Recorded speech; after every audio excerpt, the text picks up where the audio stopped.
Hello and welcome to the Eating Disorder Therapist podcast. This is a podcast to help you find peace with food and overcome disordered eating. And I'm Harriet Frew, aka the Eating Disorder Therapist.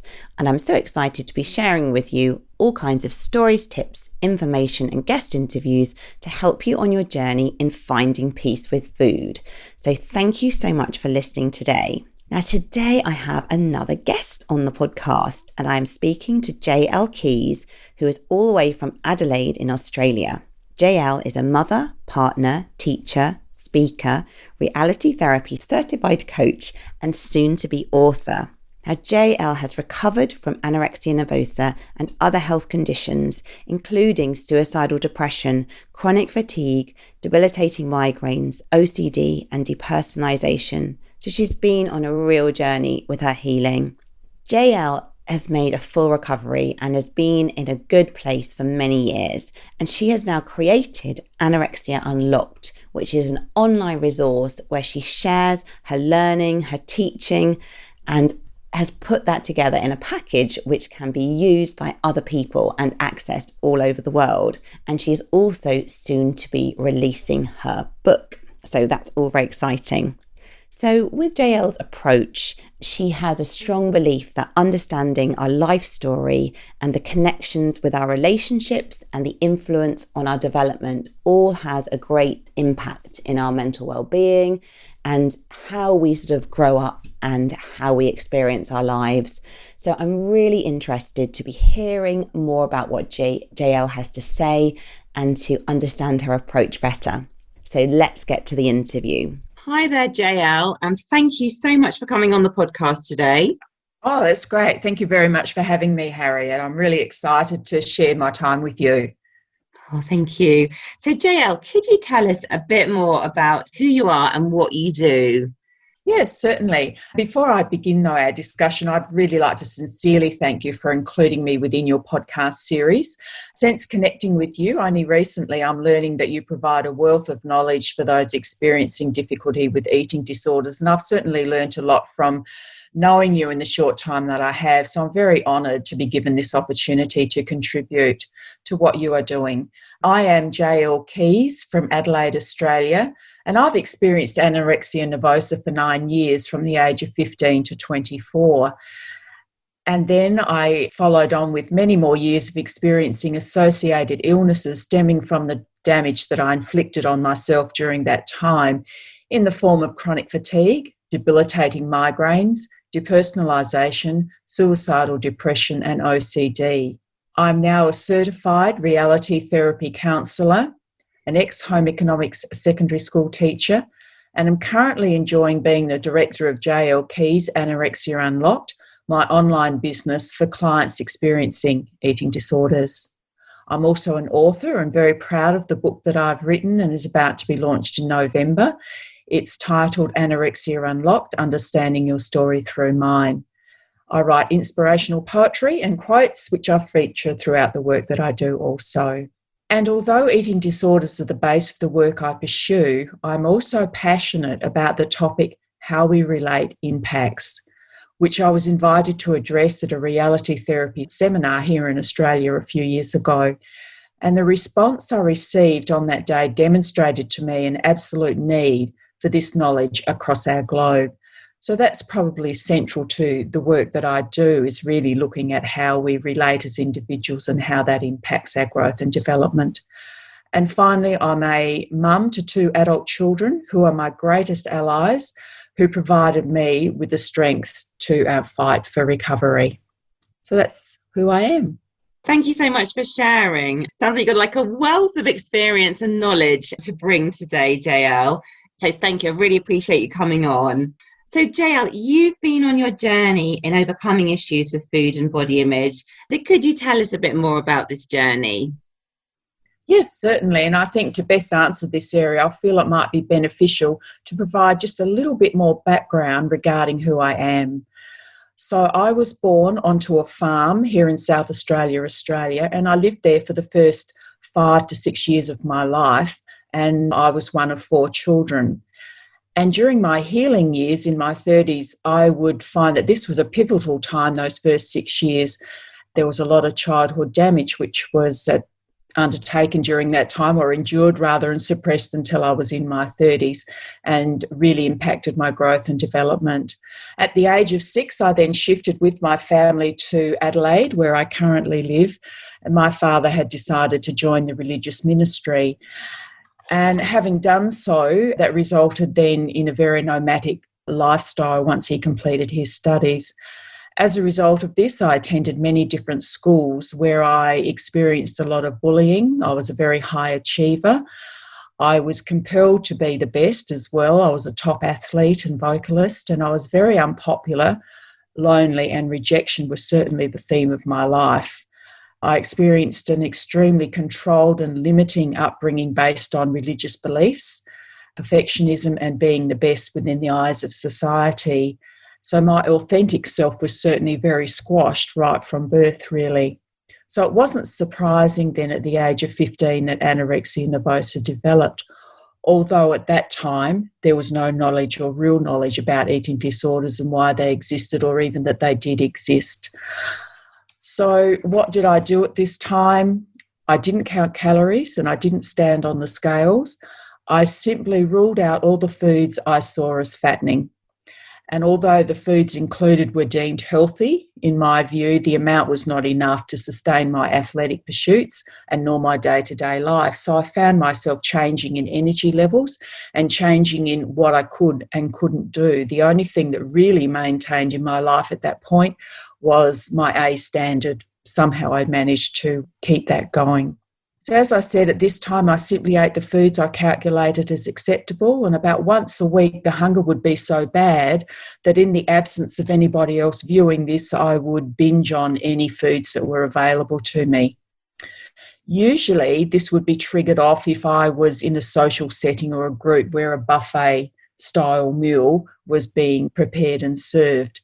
So I can recall many times when I would just stash food away into my bag or just eat a lot of food on the spot and hoping that no one would notice. So I can remember on one occasion having 6 smallish sort of fruit pies all in one sitting, as well as all the other food that was there to be eaten.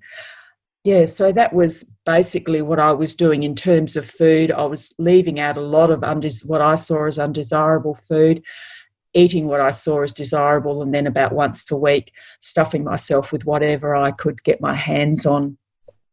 This always then resulted in the following day fearing I never threw my food up. I kept it in my body and somehow my poor little body processed it through. But the next day I would vow and declare I'd never do this again because I just felt so ill for the next 24 hours. Looking back now, the triggers for consuming large quantities of food came from hunger rather than an emotional point of view at the time. During the anorexic years, my measure of acceptance was being flat from hip to hip. I did not use scales, as I said before. Instead, I used to look in the mirror and assess myself on looks and my acceptability on what I was looking like. I also lived a life where if I thought anyone was rejecting me, I would immediately stop the associated behaviour. For example, I can remember in my early adult years being in a social setting and I came out from the quiet person that I was and I made a joke or something and I saw what I thought was a disapproving look from a male in the group. So immediately I stopped the behaviour and went back into my shell again.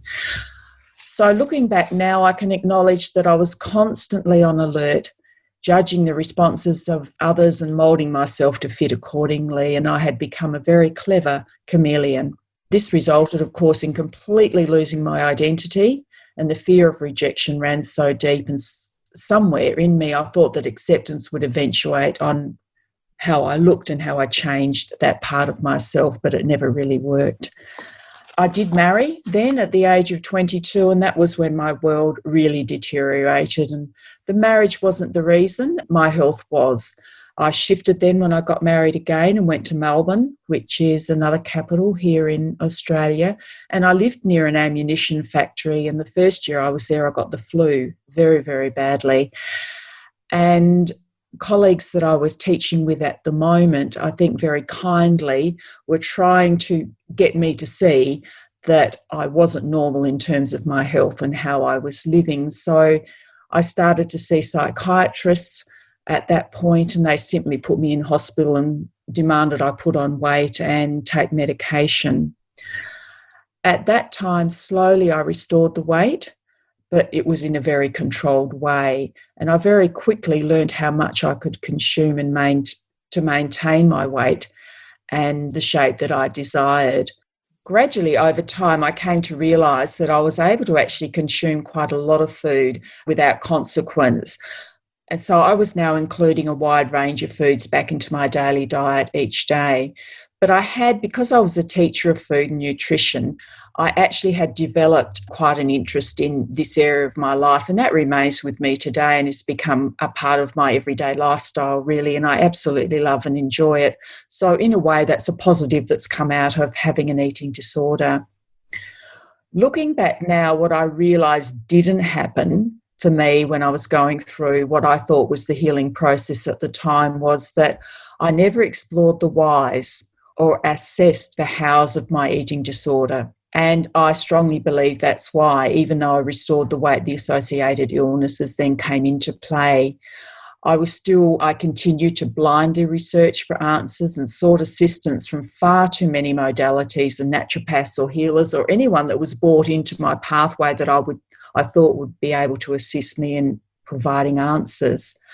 Another really bad turning point for me was my pregnancies. I began to develop OCD, and this was a huge downfall. I had to give up work. The depersonalisation was horrendous. The tiredness was extreme, and the migraines I experienced were 2 days of excruciating pain.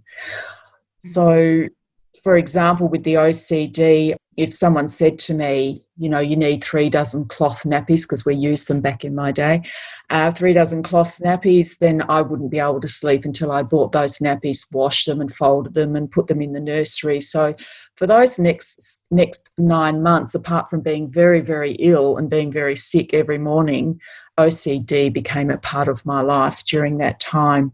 So I went through that twice with 2 pregnancies, and then it was decided that as a family we would return to Adelaide, and I would go to the weight disorder unit at Flinders Hospital here in Adelaide as an outpatient. And I really went along to those sessions in the hope that I would finally find what was going on with my body and be able to heal. Unfortunately, the opposite actually happened.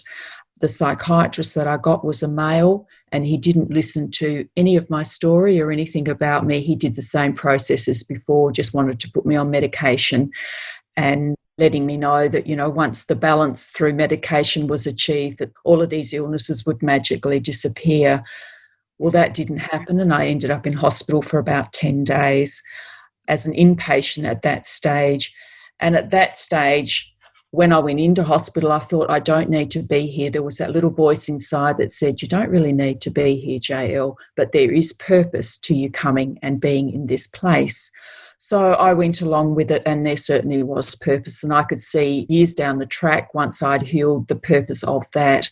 And I met many people. I had a lot of discussions, and I heard a lot of stories. And I came away from that realising that the healing of eating disorders, unless you're really, really bad and you haven't got much weight on you, then yes, you need to be hospitalised. But if you can maintain a certain level of weight and be able to live a certain lifestyle and stay at home, then I think it's best to heal in your home environment.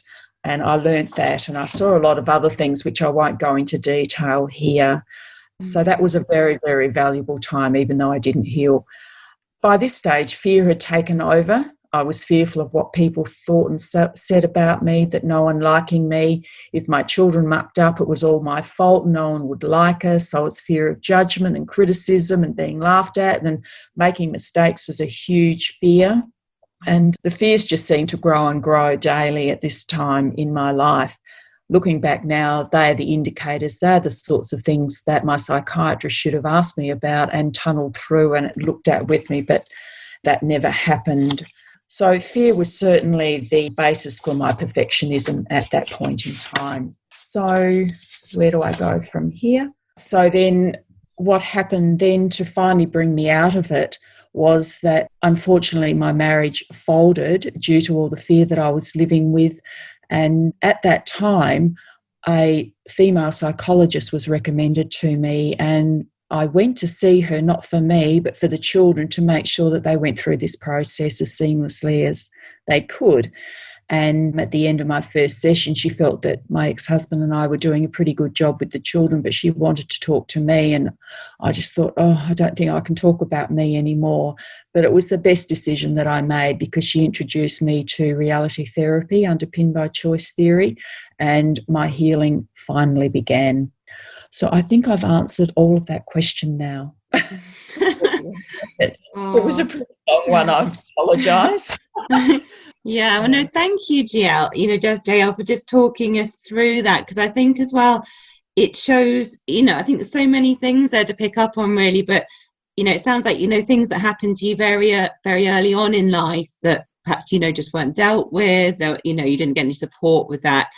Those things became very buried, didn't they? And, caused you to sort of be in a kind of constant state of fear and stress and, not knowing who you were, not kind of knowing how to sort of deal with your emotions, or you were kind of in survival mode, weren't you? And it sounds like sort of the anorexia and the other kind of things that you're experiencing as well. The anorexia, I guess, was a kind of coping strategy, wasn't it? Sort of through some of that, but then it created, more problems, and it just sounds like you were just in such a difficult cycle, really, I guess, for a long time, where as well you were trying to find solutions, perhaps more through the kind of symptom focus, weren't you? And you said you were kind of given medication, but the thing that was often missing was really looking at the why and like understanding your story and helping you to start to piece those bits together. That's exactly right. And it wasn't until, and this lady's name was Joan, and it wasn't until I met Joan that line of thinking or inquiry was even presented to me. I think anorexia back then was seen as a chemical imbalance within the body, and once we can put the chemicals back in, it'll all be right. But certainly by meeting Joan and beginning to look back over my story and beginning to look at my life, I was able to discover many, many whys as to why anorexia nervosa, followed by suicidal depression and those other illnesses, turned up in my life. They were all illnesses that were screaming at me to say, look, there's something buried very deep here, something in your psyche that needs to be looked at and needs to be resolved for you. So the traumas of having been sexually abused, as well as growing up in a very religious, controlled upbringing where there was a lot of abuse going on as well, and that was verbal and physical abuse, I began to see the damage that had done to my growth and my development, and then ultimately my health. So, yeah, that was what finally did it for me. And by giving me some understanding and some knowledge, I was able then to tease it out, tunnel through each of the issues and begin to change my life and to restore it back to normality. Yeah. So can you tell us, JL, a bit more about this kind of turning point in starting to, really begin the sort of real recovery? Yes, certainly. I'd love to. I've already mentioned that I was divorced, but I'll just step back a little bit. Towards the end, in the last year of my marriage, my then husband had applied for a job in Darwin, which is the north of Australia here. So I'm moving you all across our country today. And we went up to Darwin, and I lasted about 9 months. It was like going into a tremendously difficult situation. I was already fear-driven. It was like going into a very different, out of Australia and somewhere else. And my son in particular, my eldest child, really suffered with bullying and being picked on in the school up there. So I actually began to homeschool him. And that was when my marriage sadly came to its conclusion. And because we'd kept our home back in Adelaide, I came home with the children in the June of the following year. And so, as I said, that was then when I met Joan, and that was the beginning turning point of looking at and assessing my life and what I was doing with it and why I was so fear-driven and what had brought that about. But another turning point at that stage was I was having a cup of tea one morning with a friend while the children were at school, and we were discussing our lives and how we saw them, and we were aligning with both living in fear and trying to work out why this was our life. And she asked a question at the time, and the question was, JL, do you think there was something that happened that has seen you turn out this way? And maybe it's happened to me as well, I don't know. And immediately I flew under the table and hid, and it just shook. And when I sort of settled down, I came back and I looked at her and she said, I think there might be something underneath all of this. And that's when I said, I think you might be right. And that was the first time that I acknowledged there is more to this eating disorder and more to all of these illnesses than just a body gone wrong, because I didn't feed it properly for 9 years. I mean, that certainly contributed, but there was obviously something else. That then resulted in having a conversation with my mother, and I came away from that very, very puzzled. Some things already weren't beginning to add up and make connections. And because I was working with Joan, I was beginning to grow in the knowledge that my developed behaviour, my thinking, my emotional state, and my physical symptoms were all indicators as to what was really going on for me. Another turning point, I could see that I was beginning to impact my children, and I was learning now about patterns and threads in my own life, and I could see that I was passing those patterns and threads on to my children, and I certainly didn't want to do that. In mixing with my family, now that I was back in Adelaide again, I was becoming very, very aware and very astute at looking at the dynamics of how we all related at family gatherings.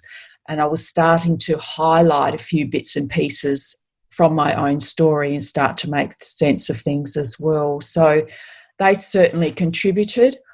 I also began dreaming, if people believe in that. I had very, very strong dreams that when I would wake up, I'd sort of have to look around me and say, look, where am I exactly? And when I would recall those dreams or talk about them, I'd get very emotional and very upset. So my dreams actually became a very core part of learning about my story and my past. And I got a lot of information through that medium. And that might sound a little weird. It certainly did to me at the time when I was living this, but it happened over a period of time, and it was always true. Whatever I dreamed, the truth of it would come about through a conversation down the track, or something happened that I knew that I could rely on the information I was getting through that medium as well. So, yeah, what was the original question? Oh, the turning point. Yeah, just a lot of awareness, I guess, once I knew about reality therapy and choice theory, just the awareness that gave me, and also the knowledge of what to actually look at, to begin to look at my wants and my needs and my belief system and my value system, and how out of line the authentic me was with how I was actually living. So, yeah, I think that answers your question. Yeah. And of course, I was very, very tired. I was very depersonalised and living this huge fear. Oh, and that's right. Another turning point, the other one was sitting down and finally owning up to a dear friend at the time, and our children went to school together. And I just broke down. I said, I'm done. I can't live like this anymore. I need to share with somebody what I'm doing. And I'd known Julia for a long time. I sang at her wedding. And so I felt I could confide in her and her not judge me. And it was through that conversation that I realised that I certainly approached life in a very different way to the norm. So it was all of these indicators and these points that saw me really want to overcome those issues. Yeah. Sure.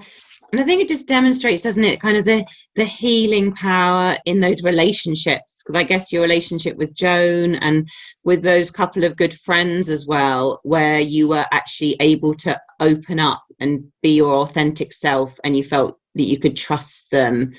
It sounds like, being able to have those conversations really were, enabled a powerful shift, didn't it? And, a massive increase in awareness for you. Well, it certainly did, because you brought that word trust into it. And when you have the sort of background, this is what I was beginning to learn, when you've been abused to the degree that I was, trust just goes out the window, and you carry that mistrust with you all through your life, and you really start mistrusting everybody. So yes, the right people were brought in at that time in the form of Joan and Julia and my other friend Vicky. They were certainly very trusted friends that I knew I could tell them, look, I think I'm a bit dippy, I'm turning into a bit of a loon, and they wouldn't judge me. They would just listen and then, give back feedback to me, which was very, very valuable at the time and really helped me begin to get back to who I was as well, because they were authentic people and I could rely on. So, yeah, exactly what you've just mentioned. Yes. Sure. No, the power of relationships, of trusted relationships. And it also sounds as well as that you were just completely done with living that way, like you said, like seeing the impact perhaps on your children, of just feeling so tired of being fear driven all the time, almost you just completely got to the end of that road and you were just weary and exhausted from it. Yes, I was at the absolute end of my tether, and because by this stage OCD had been my life for several years and it was really driving me nuts. But also the suicidal depression had come in. That sort of began to develop with the changes in my pregnancies. And that had now been around for a very long time. And I didn't want to wake up in the night, go to bed feeling fine, and wake up in the night in the depths of suicidal depression and find myself walking. I had 2 acres at the time, so I'd go out and I'd just walk the 2 acres for an hour or two and just want everything to end and everything to finish, and then I'd eventually go back to bed and I'd wake up fine. So that period of depression at night was just getting way too much for me to cope with. The migraines were getting way too much and I was missing out on life. I didn't have a social life because I couldn't commit to it. So there were lots of very good reasons for me to really get this sorted out and get back on track. But in addressing that here, it was my 2 children. I could see that if I didn't do something about myself, their life wasn't going to be a very good life, and I certainly didn't want that for them. So they were really my driving force behind wanting to heal finally. It makes a lot of sense. So, and J.L., what was your journey then to working and supporting others and, doing the really great work that you're doing today? At the beginning of last year, so 2019, I actually attended, there's a group of women in Perth, so now we're the other side of Australia. They're called FEMPIRE, the FEMPIRE Academy, and they're a group of women. Marnie Lefebvre has set it up, and they are a coaching group for women in business. And they happened to be here in Adelaide last year in April, I think it was, and doing a free presentation. So I thought, look, I'm going to go along and just see what this is all about, because I was thinking of perhaps getting out of teaching and going into a business of some sort, and I thought this might be a good place to start. So I did speak. I went to the seminar that morning and I spoke to Marnie afterwards, and she said, well, what's the business you'd like to pitch? And I said, look, my real passion is getting people to become aware of how we relate really impacts growth and development, and how we speak to each other and treat each other. And we had a bit of a chat about it. And she said to me, I think, there's a really good business idea in this. And then we talked about me having had anorexia. And she said, how about starting with that? And I said, I think that would be a good idea. So between April and then October, when FEMPIRE came back to Adelaide and did a three-day seminar for about 23 of us, all wanting to pursue different businesses. But sitting and talking with those beautiful women there, I could see that there really was a need for the idea that I had. And then I went off and I had a look into what was available for eating disorders in this day and age. And I found some disturbing statistics, which I'm sure you would have similar, in the UK. And when you realise that here in Australia, about 4% of the population have eating disorders, and a range of different classifications, and they're both male and female, and mortality rates are high and suicidal rates are high. And it is a really serious mental illness. And I have all this wealth of information, everything I've done, so I think I should be sharing it with people and assisting other people. So it all sort of formulated from there. And I could also see, in beginning to navigate and look around at what was on offer for people, that there was a lot of brilliance going on out there and a lot of wonderful support and help going on. But I felt that there was some gaps, and this gap of how we relate impacts. And I guess I'm drawing that from my own experience and an experience as a teacher as well. and seeing my different students and seeing fear in my students at school, and then meeting parents and seeing where it comes from, and that lack of awareness that, hang on, how you're treating each other is actually setting up the outcome that's happening for you here.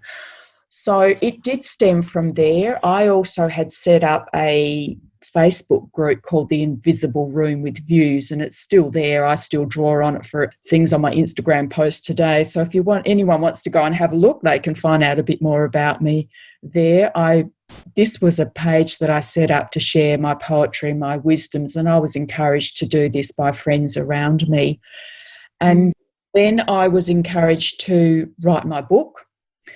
And in doing so, I then wanted some people to read it and give me some feedback. And the people that read it for me were some people who didn't know me before and others who have known me throughout the period of my life. And that certainly conveyed to me a need for this information to get out there as well. So as a result of all of that encouragement, I sat down and I thought, well, how can I do this? What can I do? What can I sort of bring to the table that might be mildly, helpful?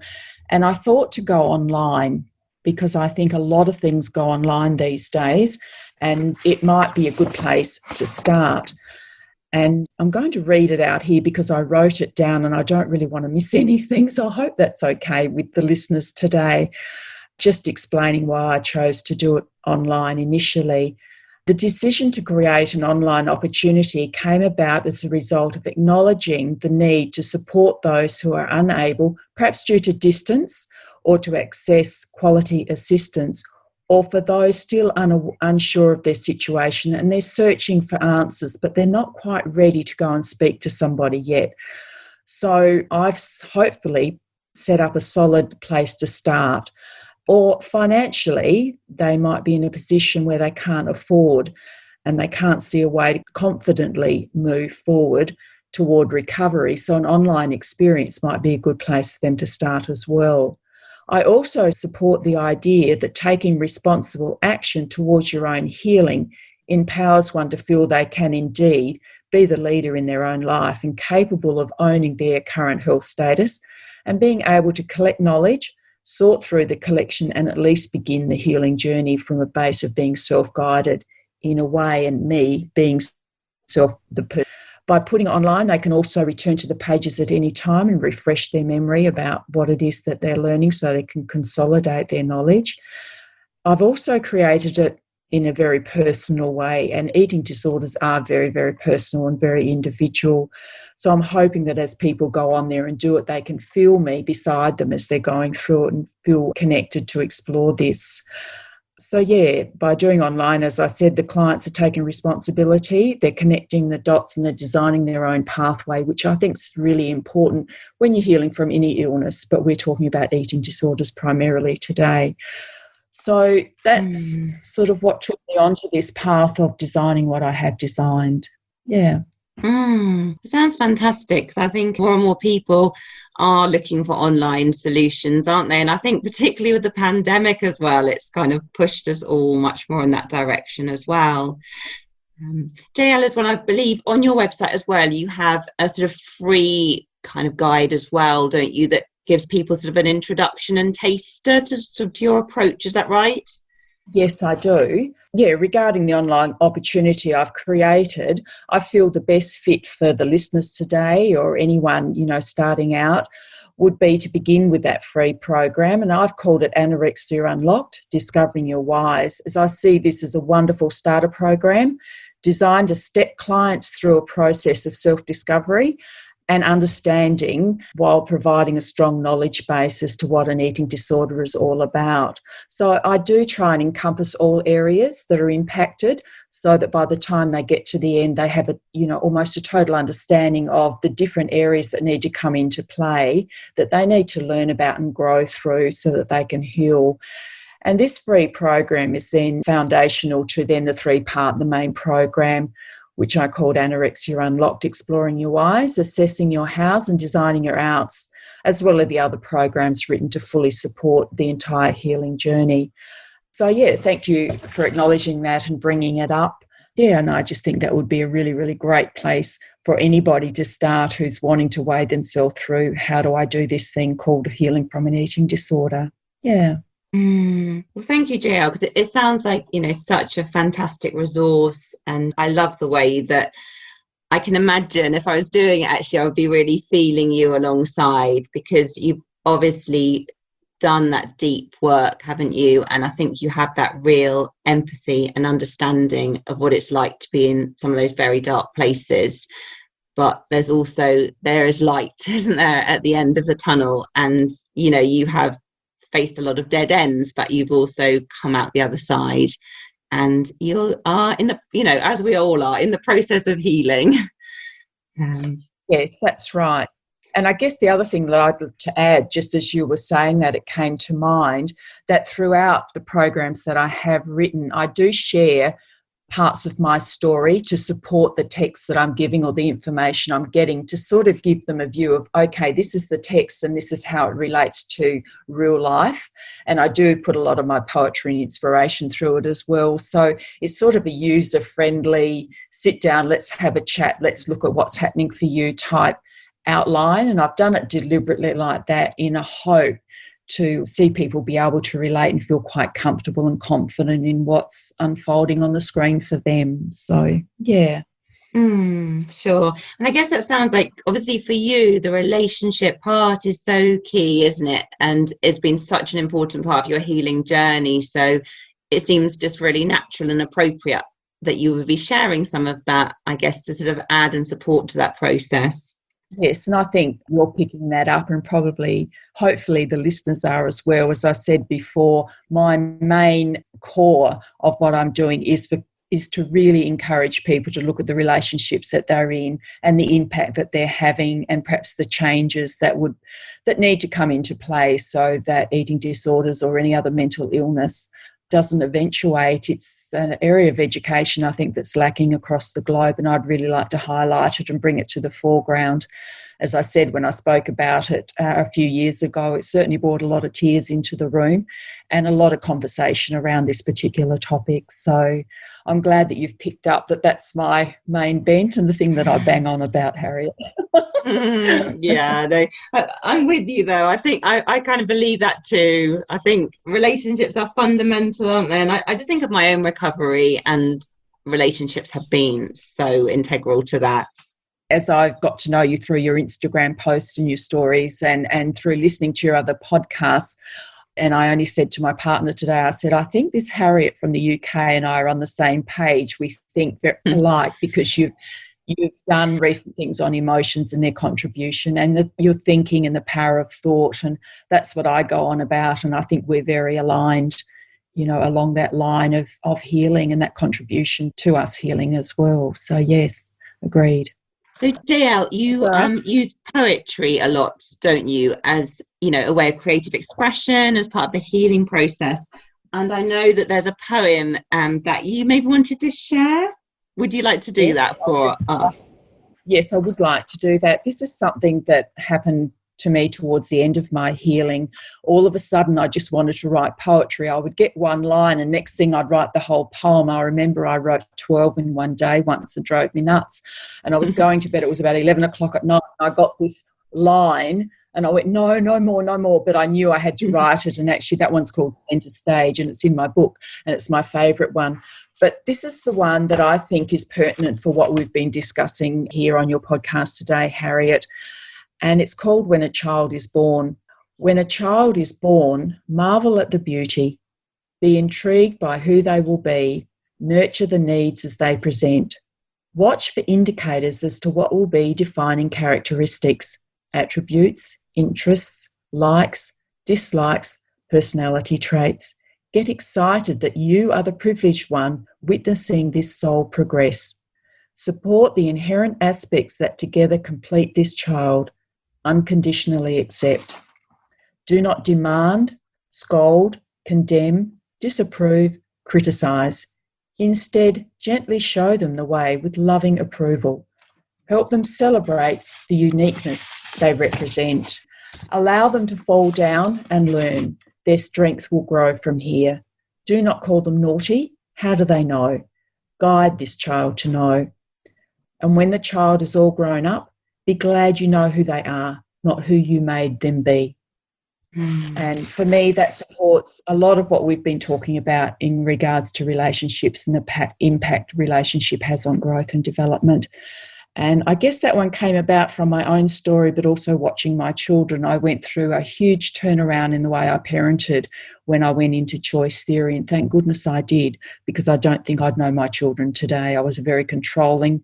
I was repeating the pattern, and my children would have been either turning to drugs or gambling or becoming alcoholics, or certainly not wanting to have anything to do with their controlling mothers. So I really dedicate that to my two children. Thank you for letting me share it. Oh, well, thank you so much for sharing that. I think it's just lovely. It gives me goosebumps to hear it. And I really appreciate, JL, just your honesty and openness, because you've obviously come on a very long journey, haven't you? And I think, I have huge respect for you, the fact that you have really done some very hard work, because these are not easy things to change. But you have obviously, gone in wholeheartedly and been really committed. And, I'm sure your children must be incredibly proud of you today, that journey you've walked. Yeah, I think they are. I haven't talked a lot about all of this with the children, but they certainly, they saw their mother, struggling a lot when they were little children. And as I've gotten older, I think I tried also to hide a lot from them. Particularly once they went to school, they didn't see the mother that they had at home that had to use the walls to walk, or the fence, to get from one space in the yard to the next, or inability to get out of the car and walk inside. Sometimes it would take me an hour just sitting in the car to get up the strength to just walk to the back door. So it's those sort of behaviours that my children certainly wouldn't know about. They will if they read my book. They'll know it all then. But yeah, fear is a tremendous debilitator, and that was certainly what happened to me. And it is a difficult thing to turn around, but I encourage all listeners to look at the fears and overturn them, because life is waiting on the other side.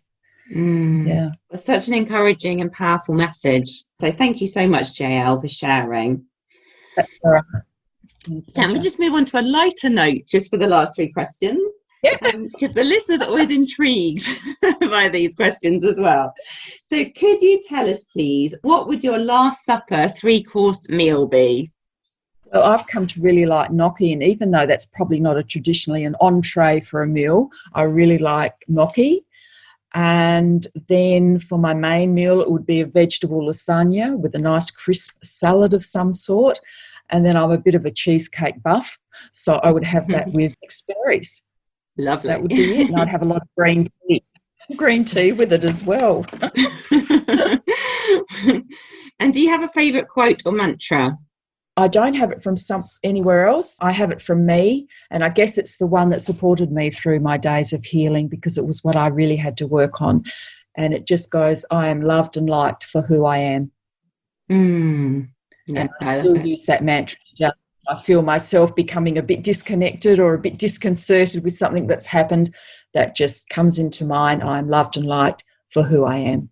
Yeah. So back to that kind of really being authentic, isn't it? And, being in touch with getting your identity back, isn't it, really, of who you are and your deepest values, and being able to live your life in that way.